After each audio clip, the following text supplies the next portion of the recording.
कंस ने आज षड्यंत्र रचा, किसको मारने का? कृष्ण को। एक धनुष यज्ञ किया गया और उस धनुष यज्ञ में अक्रूर को बुलाया और अक्रूर से कहा, अरे जा, आवाज सेट करो बेटे।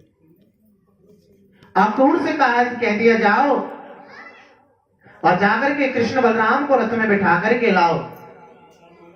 आज अक्रूर जा रहे हैं, मन में विचार करते हुए कृष्ण बलराम को लेने के लिए कंस ने रथ भी दिया है, लेकिन अक्रूर जी मन ही मन रो रहे हैं कि आज भगवान कृष्ण के पास कैसे जाऊं, अगर इस दुष्ट की बात नहीं मानी तो ये कंस मुझे मार देगा।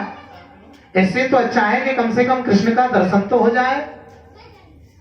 जब राम अवतार में मारीच की हालत एक जैसी थी, जब रावण ने मारीच को सोने का मृग बना के भेजा तो मारीच ने भी सोचा कि अगर मैंने रावण की बात नहीं मानी तो ये मुझे मार देगा, इसके हाथों से मरना तो अच्छा है कि मैं राम जी के हाथों से मर जाऊं। और शास्त्र में कहता है कि मरती वार राम मुख आवा, अगर मरते समय राम की याद आ जाए तो हमारा जीवन धन्य हो जाए। याद रखना, ये जीवन का सार है। भगवान राम को, भगवान कृष्ण को याद करना मरते समय, ये हमारे जीवन को अधोगति से पार करने वाला है, हमें सदगति दिलाने वाला है। बोलो कृष्ण भगवान के। आज अक्रूर जी जा रहे हैं भगवान कृष्ण को लेकर के लेने के लिए। चलते चलते पहुंच गए नंद बाबा के यहां। तो भगवान कृष्ण गौशाला में गायों की सेवा कर रहे थे। जैसे ही अक्रूर जी ने देखा, आज अक्रूर जी दौड़े दौड़े गए और कृष्ण के चरणों में लिपट गए, महाराज गिर पड़े। आज भगवान कृष्ण ने अक्रूर जी को उठाया, अरे चाचा जी आप क्या कर रहे हो, खड़े हो जाओ।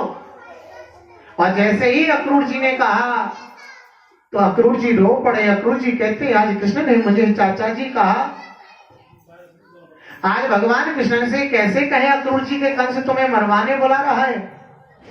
लेकिन भगवान कृष्ण कहते हैं, अक्रूर जी चाचा जी मैं जानता हूं, मैं जानता हूं, लेकिन ये बात नंद बाबा से मत कहना, जसोदा मैया से मत कहना, नहीं तो वो मुझे मथुरा जाने नहीं देंगे।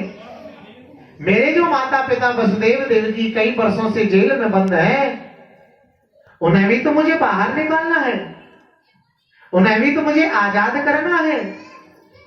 जब जाकर के आज इतनी देर में नंद बाबा आए, कृष्ण ने, अक्रूर जी ने, दोनों ने अपने अपने आंसुओं को पहुंचा है। और आज नंद बाबा ने अक्रूर जी को देखकर के कहा, अरे अक्रूर जी आप, अरे कोई काम था तो हमें बुला लिया होता। लेकिन अक्रूर जी कहते हैं, भैया प्यासा कुएं के पास जाता है, न कि कुआं प्यासे के पास जावे। बोले कैसे आना हुआ? जब जाकर के अक्रूर जी कहते हैं कि कंस यज्ञ कर रहा है, बहुत बड़ा यज्ञ कर रहा है, धनुष यज्ञ, और आपके पुत्रों को बुलाया है, रथ भी भेजा है, चलो अपने अपने पुत्रों को लेकर के हम जाते हैं।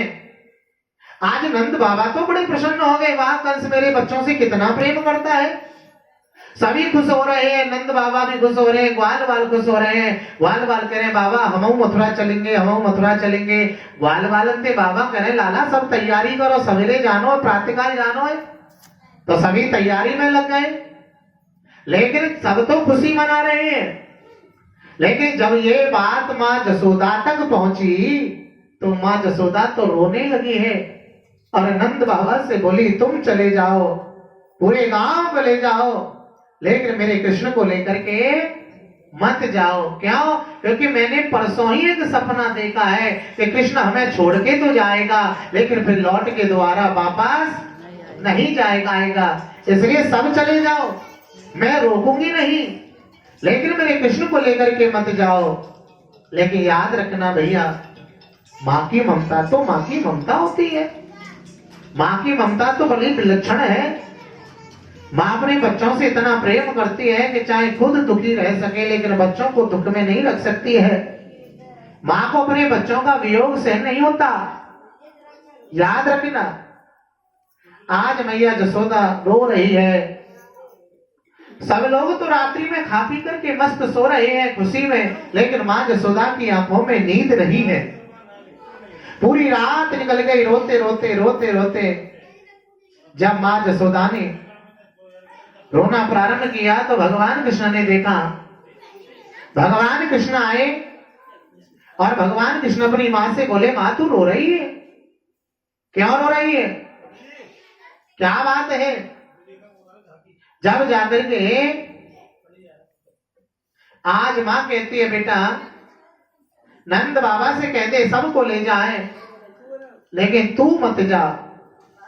अगर तू चला गया तो हम कैसे रहेंगे, हम कैसे जिएंगे।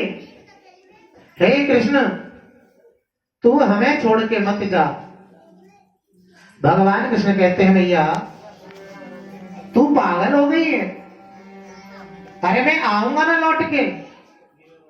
जब भगवान कृष्ण ने कहा तो मैया जसोदा को थोड़ी सी सांत्वना हो गई, तसल्ली हो गई कि भगवान कृष्ण लौट के आएंगे।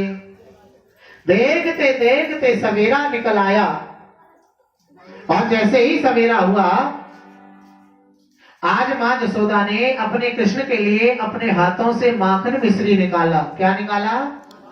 माखन मिश्री, और एक पात्र में रख दिया और कृष्ण को दे दिया। बेटा तुझे भूख लगे जब खा लेना, क्योंकि तुझे खिलाने वाला वहां कोई नहीं होगा। यहाँ तू मेरे पास होता है तो तुझे 4-4 बार खिलाती हो, 5-5 बार खिलाती हो, लेकिन वहां तुझे खिलाने वाला कोई नहीं होगा। तुझे भूख लगे तो अपने आप खा लेना। अच्छा एक बात और है, माँ अपने बच्चों का बहुत ध्यान रखती है।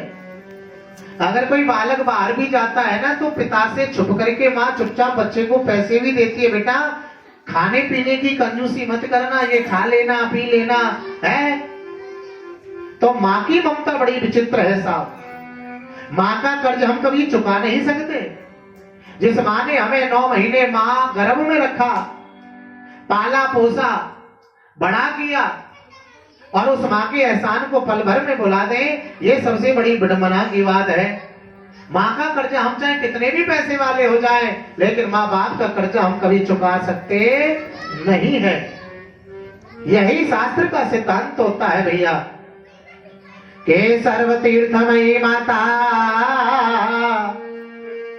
सर्वदेवो पितामह। सभी तीर्थों से बढ़ के माँ है और सभी देवताओं से बढ़ के पिता।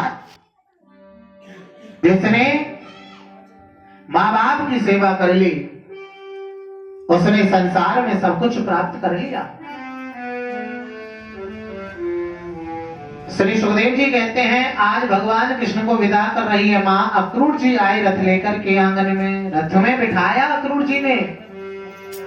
जब गोपियों को पता चली तो गोपी रोते रोते आई और कृष्ण के रथ के सामने खड़ी हो गई। हे कृष्ण हमें छोड़ के मत जा, मत जा, मत